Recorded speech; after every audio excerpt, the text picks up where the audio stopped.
could stop him. My dog had eaten one. He became very sick. Within a few hours, all of his hair fell out, and he died.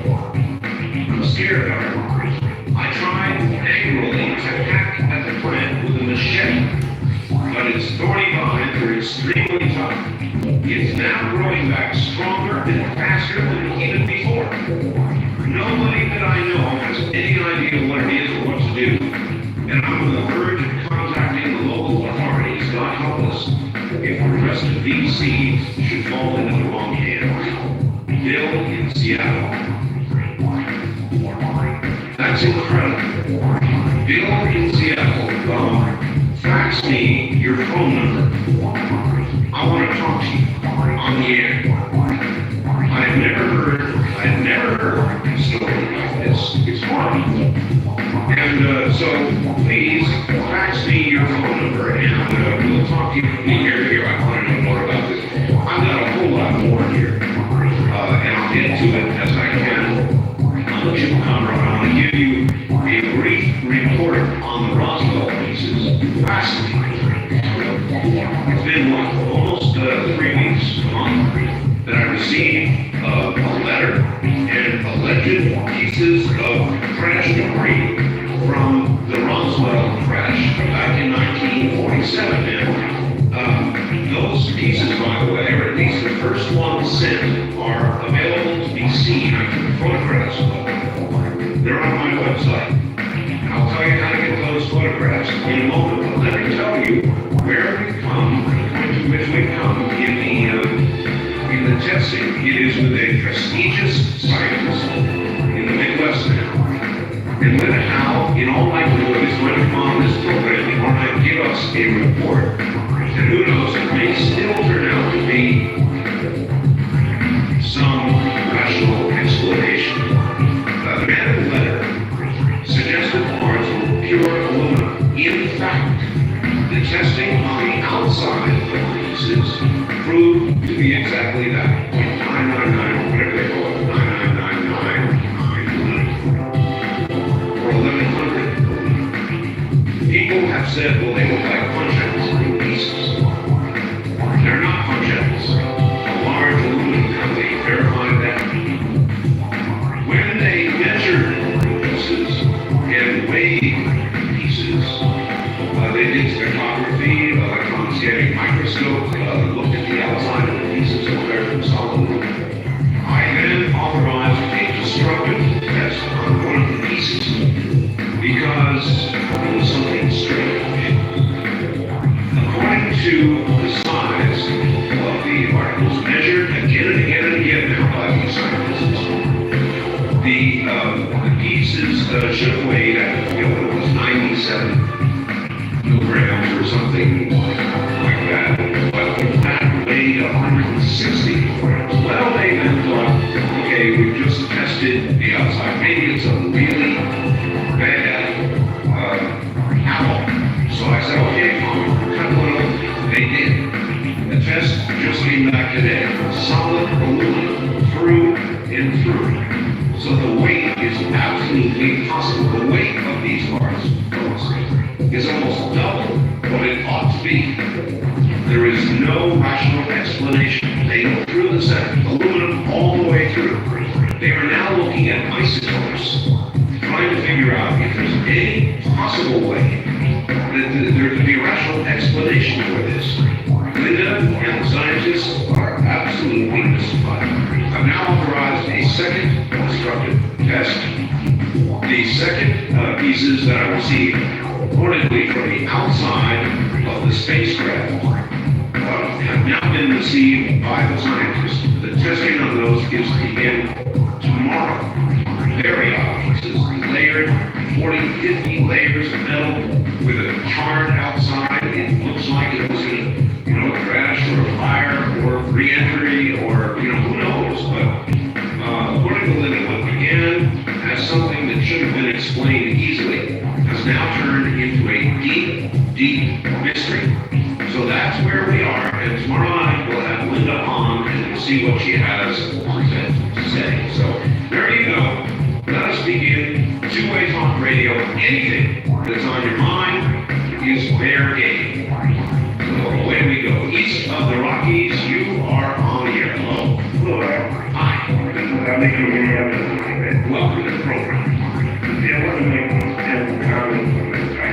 agreement Yes, sir. with the idea that they can combine white supremacy with Christian values, yes. yeah. I know it sounds crazy, but I like to study this. Now, you know that I'm a Muslim. They call it the Christian identity.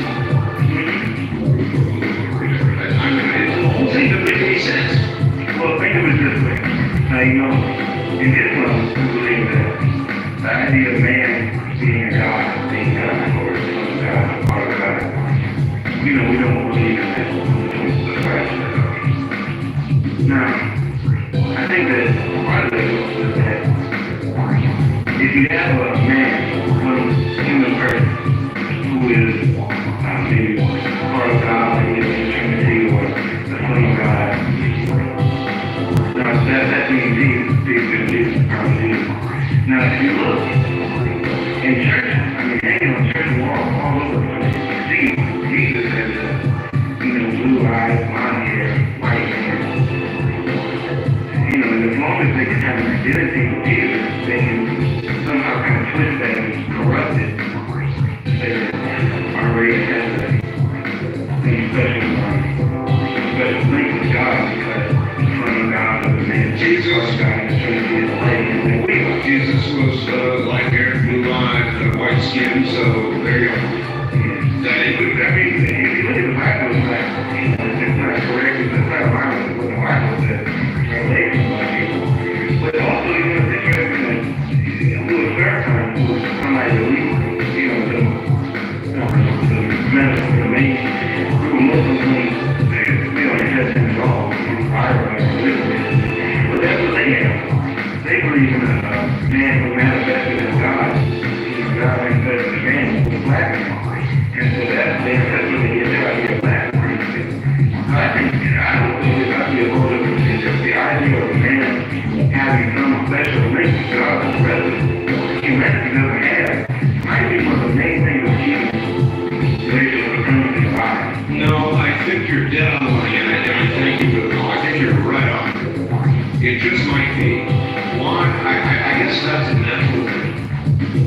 Maybe it's a natural thing. That people begin to conclude that they are special. They are closer to God than others. Others, therefore, are somewhat godless. Therefore, their race, their connection to their God is somehow more special. You see, I don't think God that way. I just go with God. I don't think God, my God anyway, looks down at white people and says, oh, or black people or any other people says, oh, you're my special people. You know, you're not God. That's not God. God, I'm sure, doesn't see the color of skin. He sees the way we act here on earth. He sees all this. He sees that's right. He's not a God of retribution. He doesn't strike down children with sword from it. He doesn't crash airliners just whimsically. Oh my God. You know, I think there's free will and free choice. And that's the kind of God that I have. It's a sort of loose, I admit, a loose interpretation of the Creator. But it is mine. God doesn't like one race better than another.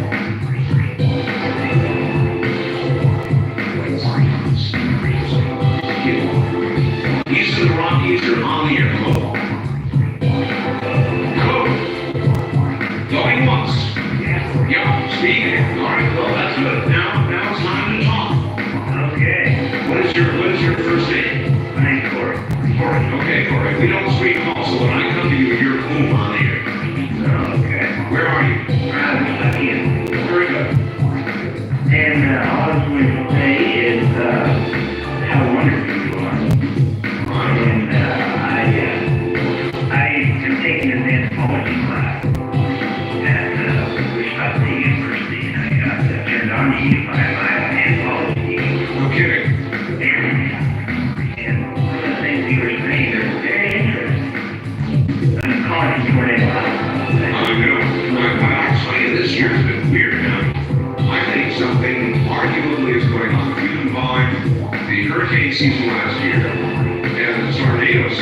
so far this year. And presuming that the people who produce Twister are not able to control the weather to make their movie, some weird story. Yeah, I think something is, was in one back in like 92 in a town nearby where I grew up, Wichita, but I've heard of Kansas.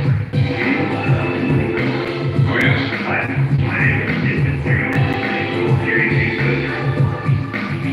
Did you see the photographs, in fact, the video of the ones in Colorado? Yes, I did.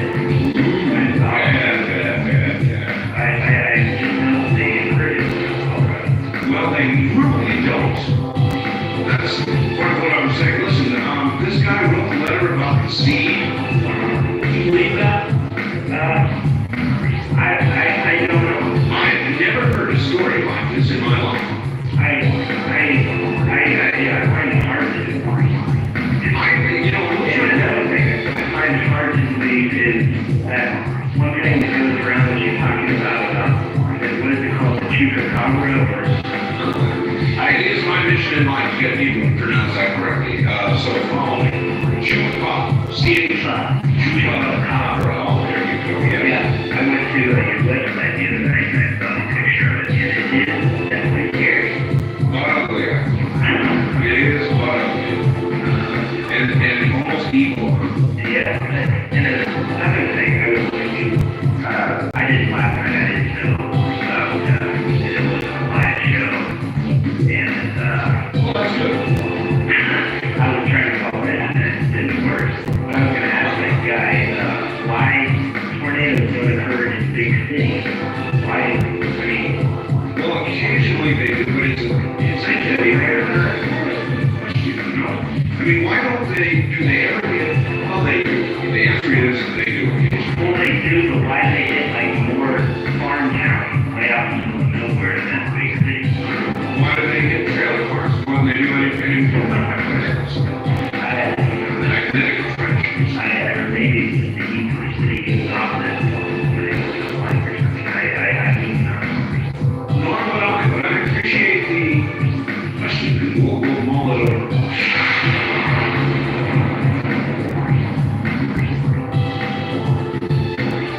Malaysian fishermen hauled in a 7.5 meter skeleton of a creature that they feared was a dragon. Now, by the way, this is here goes Art again. It's Reuters News I'm reading. It occurred in the New Straits of Malaysia. Fisheries Department officials who took possession of the skeleton said they'd never seen anything like it, but would analyze it to determine exactly what it really is. The unusual catch found in 54-meter, 175-foot waters off the northern island took about a half hour to lift aboard a fishing trawl. That's 30 minutes to get on board.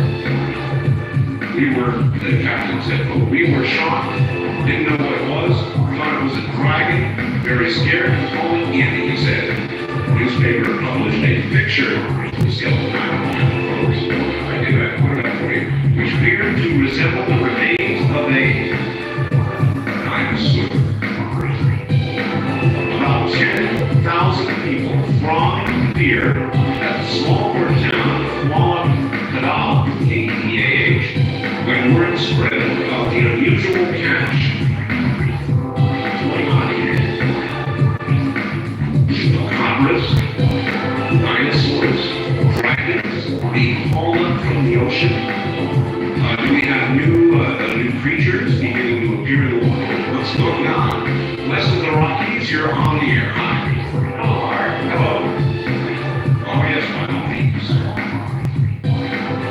All right, speak up, sir. It's hard to hear you.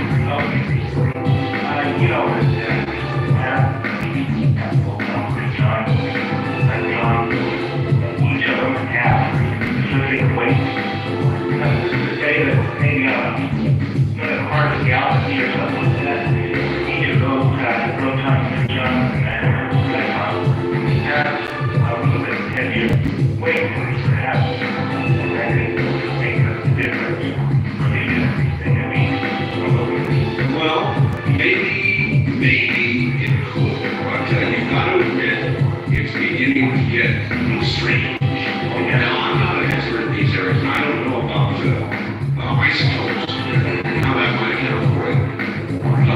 that's where they're moving now, and they have absolutely no idea what this could be and what began. It should have had a simple, and we expected, frankly, a simple explanation. Now, according to Linda Howe, it's getting a little strange. Yeah, sure. So, that worries me. I mean, what do I got on my hands here? Well, what if it was? I think that was another part of the galaxy. What if it was? What if it was? What that kind of the difference in weight, you're already testing the pure. Right, the first easy explanation would have been it could somehow, though unlikely, be aluminum on the outside, then alloy on the inside. But they now confirmed no alloy on the inside is pure aluminum, and it's double the weight it ought to be. Right? That would mean to me that would already say that it has to come from another planet. Because any metal, any aluminum comes from the earth would have to be at certain weight all over the earth. Well, I generally agree with you on it. If somebody knows about isotopes, that's what the convention needs to call me and get in touch with me. But they've confirmed that these are not. Have you seen the photographs? Yes, I have. You've seen the small pieces. Yes. Okay, a lot of people call it all their punch outs, standard punch outs. No, they're not. No, Well, the answer is no, they're not. And so we've got something weird on our hands, and it's beginning to get to me a little bit. sure. Hey, what do you think of the letter I got from this guy about this plan? It's really strange. Funny, suppose like this would be actually all the plants from Hong and I think, the earth are a little bit slow to get all these plants are nice in the night, and all of a sudden from another planet, this seed is differently. The demon seed. There ought to be no way that the seed could grow a plant that would produce wrong, foul-smelling meat. Maybe this got so many times. I want to know. All right, sir, thank you very much. Just call me the Ron Sterling of the air. I seem to collect this kind of stuff. It's not my fault. You're listening to Market Someone to Talk. Tonight featuring a play of Christopher CM from Nuclear, 1996.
Interesting times, and they're getting almost unbearably interesting.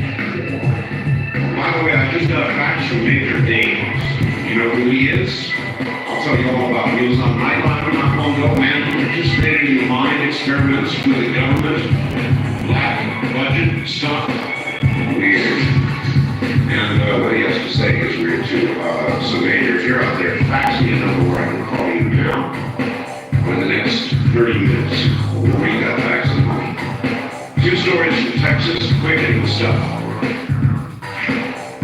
A 34-year-old woman came home from job hunting on Tuesday. Her 13-year-old daughter asked her to lie down so she could fix her hair. This is from Houston.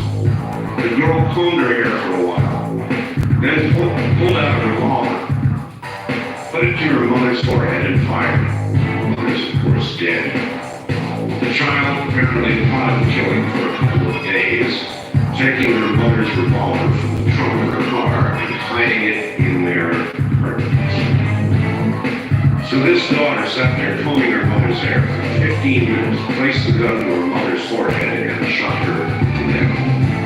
Or from Austin, if you will, an 11-year-old girl charged Thursday with capital murder.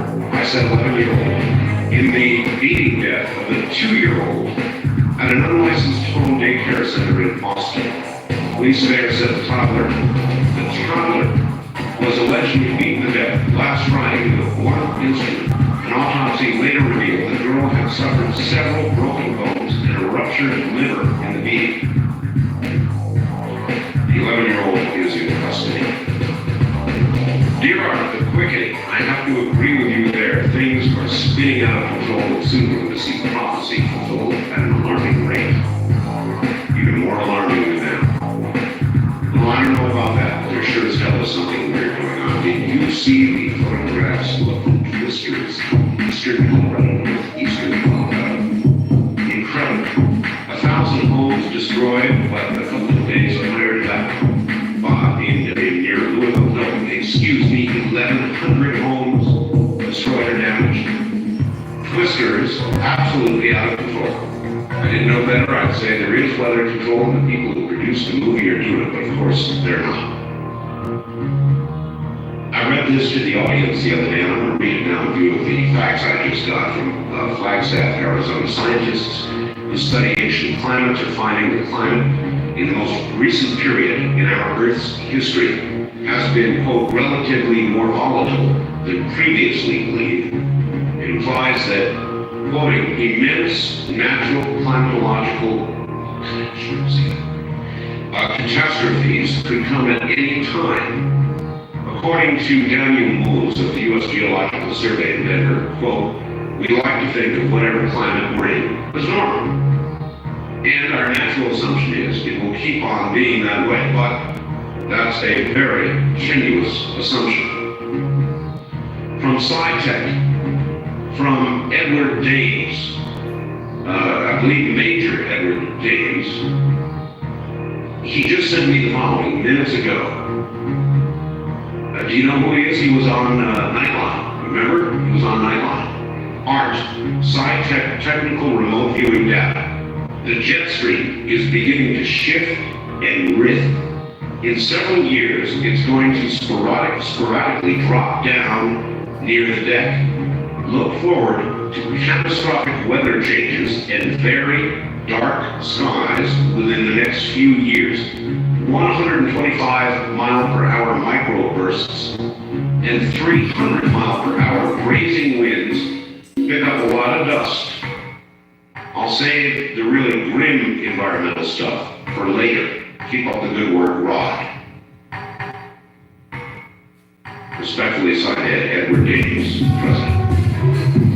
And send me a fax where you can be called at this hour or about 15 minutes from now, Ed.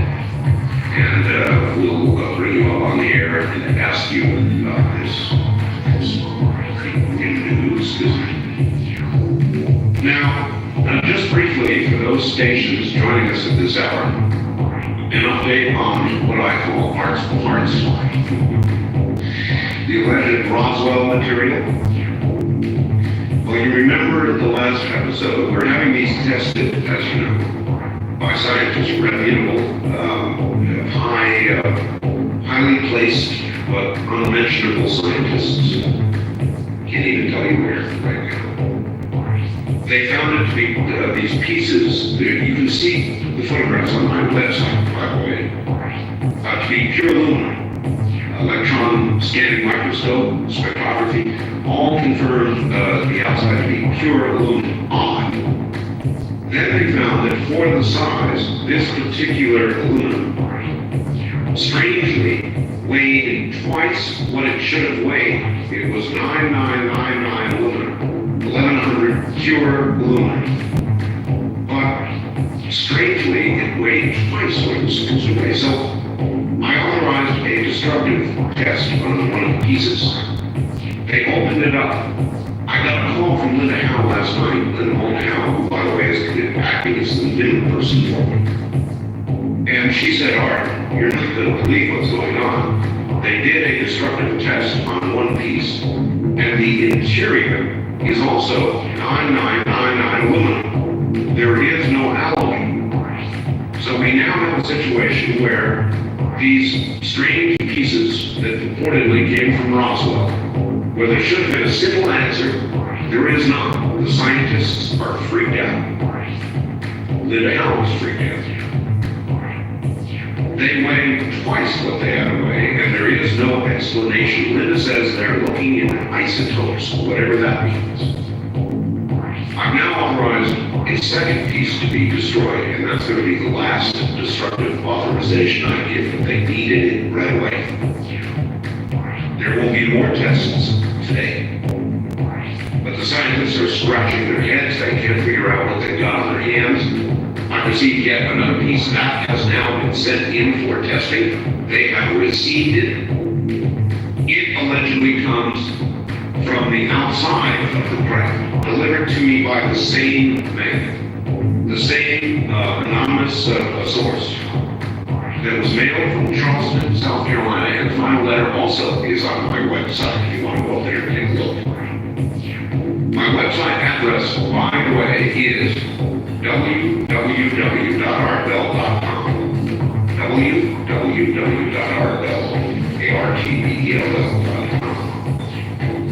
So I'm not sure what I've got on my hands. Here's another fact. Art aluminum isotopes contain the same number of protons and electrons, but different in mass because an isotope contains different numbers of neutrons. Mass spectrometers measure masses of isotopes as well as isotope abundances.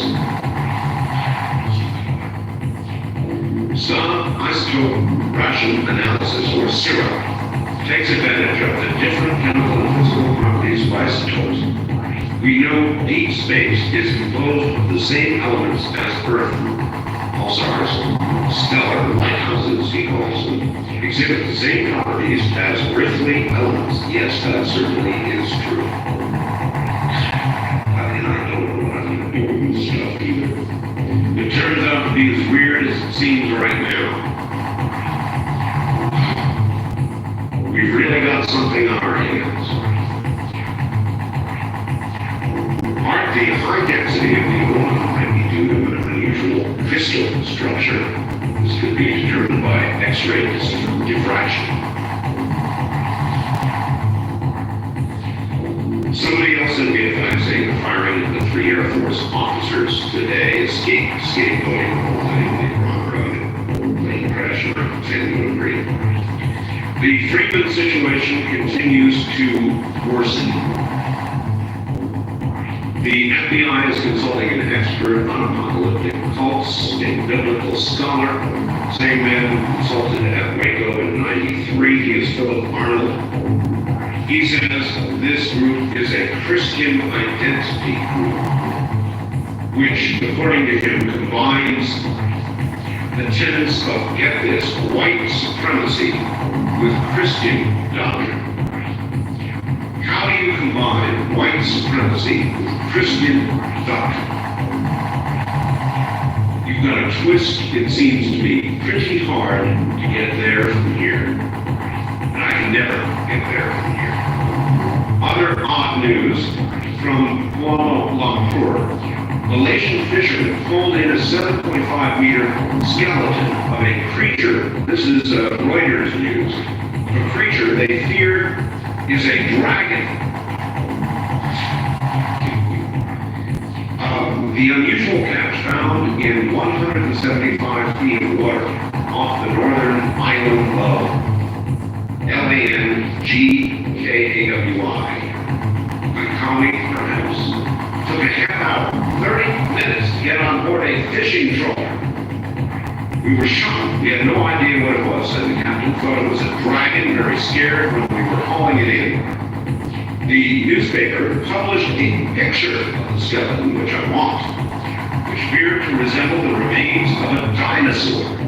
About 10,000 people thronged the pier at the small port town of Kuala Kadah when word spread about the unusual catch. So monsters from the ocean, and if that's not enough, wait until you hear this letter. I read it earlier. I'm going to now read it one more time. Those of you in the Pacific Northwest, brace yourselves.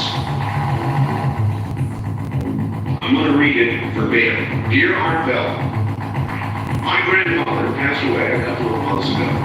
He lived in Richland, Washington, and worked at Hanford since before I can remember, up until his retirement a couple of years ago. He was an avid gardener in his spare time and left behind a beautiful piece of work.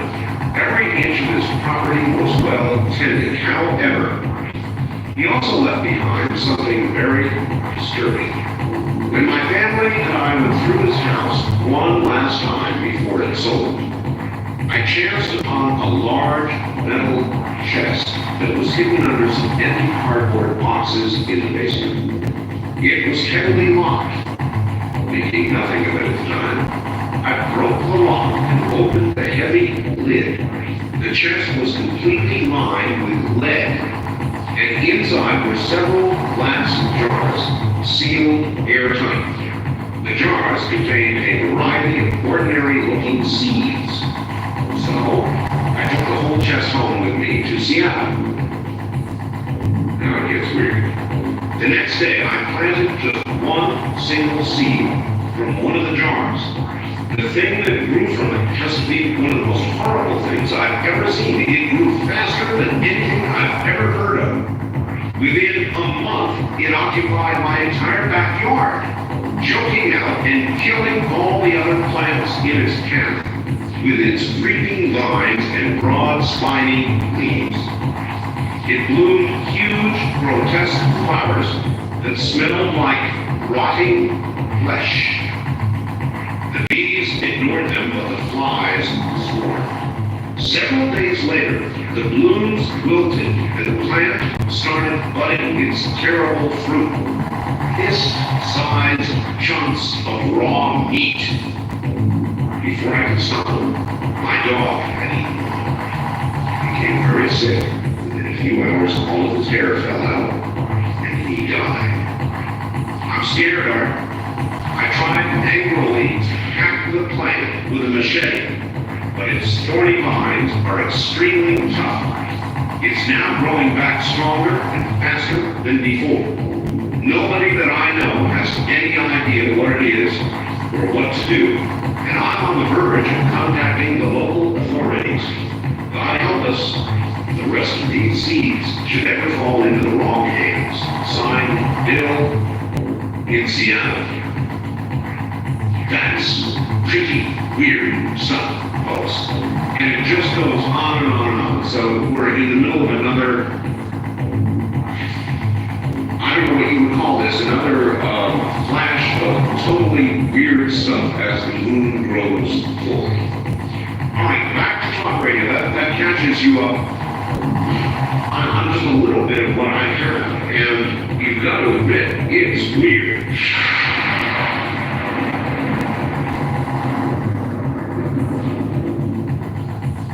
East of the Rockies, you're on the air. Good morning. Yes, sir. Hi, Charles. How you doing? Well, yeah, there you are.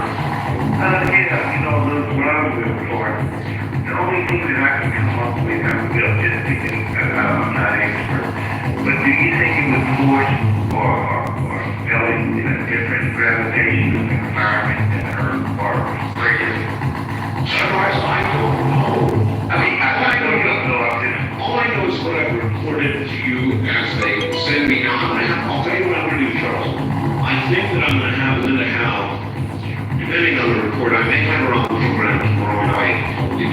report, because this is beginning to get.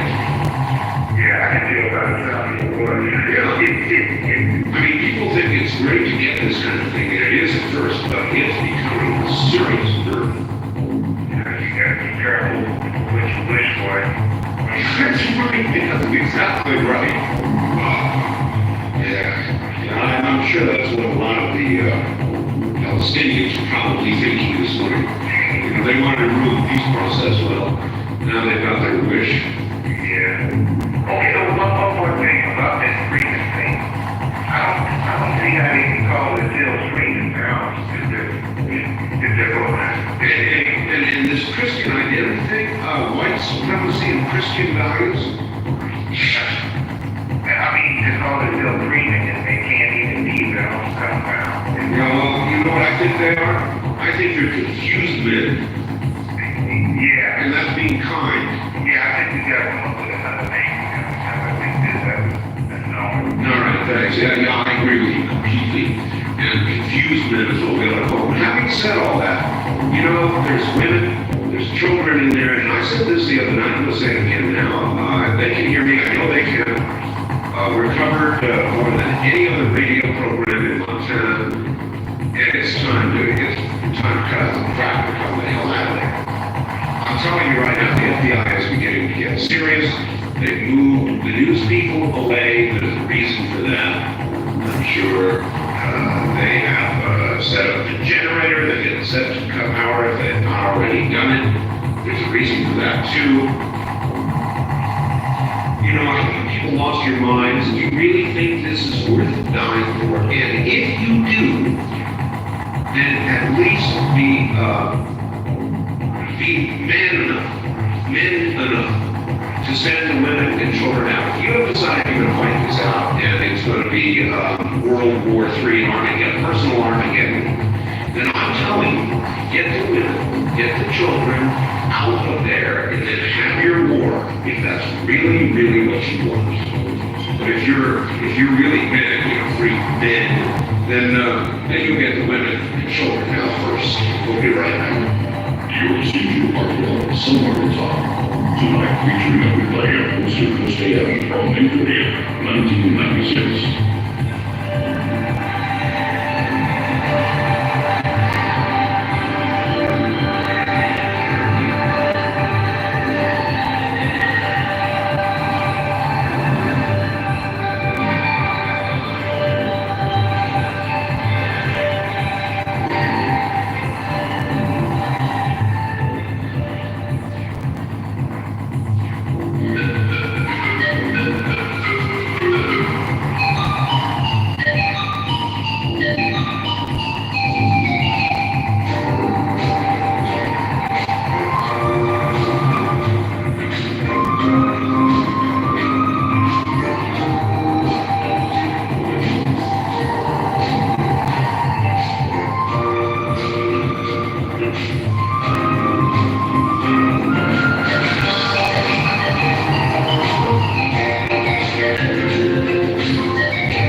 Summer Talk.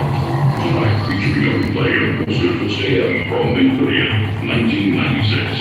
And I've got side texts.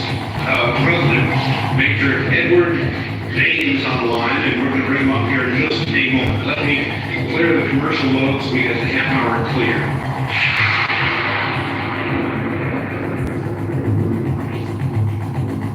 All right, well, I don't have to tell you about the weather. The tornadoes that destroyed or damaged 1,000 homes near Louisville. Yesterday, tornadoes in northeast Colorado, horrible tornadoes, giant tornadoes, and the nation has just been inundated with horrible weather. I got a fax a little while ago from Major Ed Daines. He is president of SciTech. They do remote